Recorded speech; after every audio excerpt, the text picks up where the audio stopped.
আরজিকর কাণ্ডের 1 মাস পার হয়েছে। বিচারের দাবিতে এখনো পথে কলকাতা। সাধারণ মানুষ থেকে তারকা হাতে হাত মিলিয়ে মিছিলে হাঁটছেন।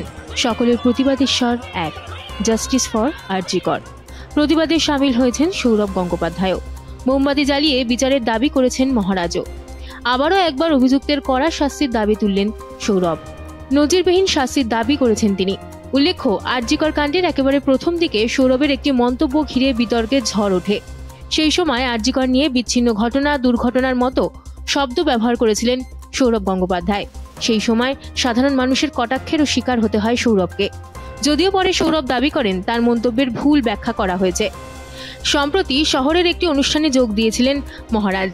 সেখানেই সংবাদ মাধ্যমের মুখোমুখি হয়ে আরজিকর প্রসঙ্গে দৃষ্টান্তমূলক শাস্তির দাবি তোলেন তিনি।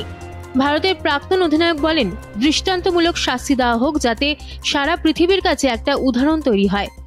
অরাজনৈতিক মানুষরা যেভাবে রাস্তায় নেমেছেন, তিনি চান যেন মেয়েটি সুবিচার পায়।